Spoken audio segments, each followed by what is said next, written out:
Bonjour à tous, aujourd'hui je suis avec Sophie Astrabi, qui est l'auteure du roman Le Pacte d'Avril, donc je vous montre la couve, qui va sortir le 28 mars aux éditions Albin Michel. Donc Sophie, est-ce que tu peux nous présenter un petit peu ton roman? Oui.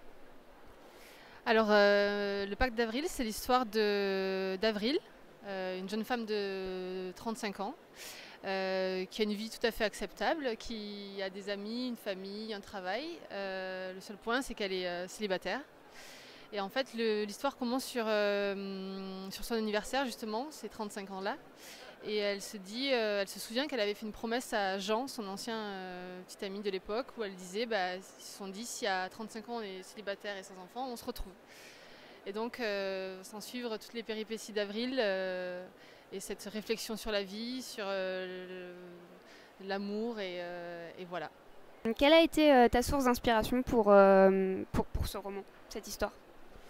En fait, j'étais un petit peu dans la même situation qu'Avril, dans le sens où moi aussi j'étais dans une vie qui ne me convenait pas forcément. Donc quand j'ai été diplômée, mon premier boulot c'était plein d'espoir qu'on peut avoir quand on sort des études, et en même temps du coup très décevant.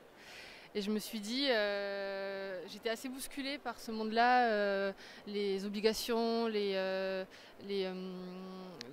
tout ce qu'on peut nous demander alors qu'on est juste exécuteur des tâches. Et donc je me suis dit, j'ai pas 30 ans, je suis déjà déçue de ce que je fais, il faut que je réagisse.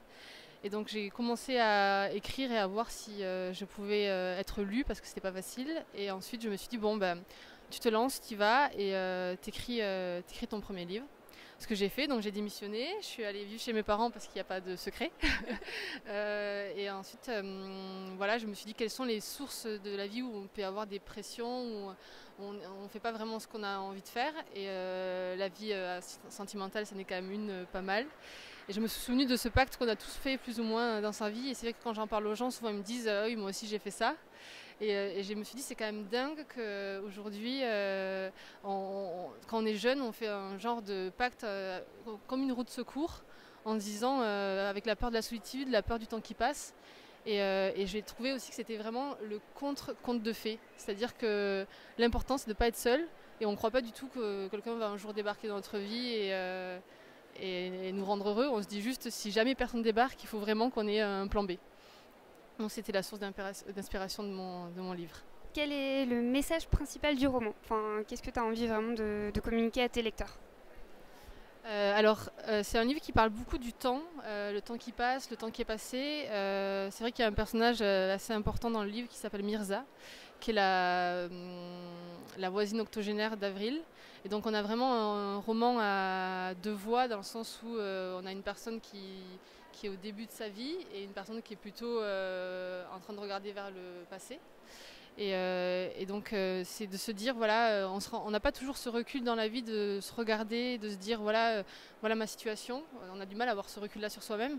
Et ce personnage-là, Mirza, va venir un peu sortir Avril de son quotidien et la pousser à la réflexion, mais surtout à l'action. Et donc le message, c'est de se dire que parfois on ne se rend pas forcément compte de tout, de nos vies, de ce qui va, ce qui ne va pas, mais que l'important c'est de prendre les choses en main, d'agir et de sortir de son confort pour avoir la vie qu'on a envie d'avoir. Est-ce que tu as déjà d'autres projets d'écriture en cours ou d'autres idées? Et est-ce que tu peux nous en parler du coup? Alors j'ai commencé à écrire mon deuxième roman, mais c'est un petit peu tôt pour en parler encore. Mais en tout cas, j'ai un deuxième roman en cours, c'est sûr. Est-ce que tu as des auteurs et des livres en général qui t'influencent dans ton écriture? Alors moi j'aime beaucoup les histoires, les comédies, les histoires qui font du bien. Ce que j'aime beaucoup, c'est David Fuenquinos comme auteur, parce que je trouve que justement il fait des comédies mais mélancoliques un petit peu. Il y a autre chose que juste une histoire qui va d'un point A à un point B. J'aime bien sa manière de jouer avec les mots. Il a toujours des expressions, je sais pas, là qui me vient en tête, il y a comme économe de la tendresse. Enfin, je veux dire, faut l'avoir trouvé. Je trouve que c'est génial. Et après, ce que j'aime bien aussi, c'est tous les livres qui sont où les personnages sont ancrés dans un quotidien. Donc, c'est des personnages comme vous et moi, enfin ça peut être n'importe qui, mais qui sont attachants. Donc je sais que j'aime bien les histoires comme que font Anna Gavalda ou les choses comme ça. Mais après j'ai des goûts qui vont dans tous les sens, c'est-à-dire que j'aime aussi beaucoup Pierre Lemaitre, j'adore son humour cynique, ses descriptions toujours avec une pointe d'humour, donc c'est assez large. Et dernière question, je sais que c'est un peu compliqué parfois. Est-ce que tu as un livre préféré, ou tu peux en dire 2 ou 3, pas de problème, et nous dire pourquoi? Enfin, pourquoi celui-là? C'est vrai que c'est une question que ça m'a toujours stressée en me disant comme s'il en fallait un, et effectivement c'est une question qu'on pose souvent en général quand on parle de livres, et ça m'énervait de ne pas en avoir. Et en fait l'été dernier j'ai lu Romain Gary, La vie devant soi, et j'ai adoré ce livre. Je trouve que l'histoire est assez... Bon, l'histoire est super, mais alors vraiment ce qu'il en fait c'est incroyable. C'est ce jeune garçon qu'on suit, c'est un humour avec une voix enfantine. Enfin, moi j'ai trouvé ça génial, et je dirais que c'est mon livre préféré, parce que souvent je lis des livres que j'adore, mais après on se dit bah oui c'est mon livre préféré mais j'ai déjà oublié. Enfin, là celui-là je me dis je le garde parce que je l'aime trop, et donc c'est mon livre préféré. Merci beaucoup d'être passé et d'avoir pris ton temps pour répondre à quelques-unes de mes questions. Merci. Merci.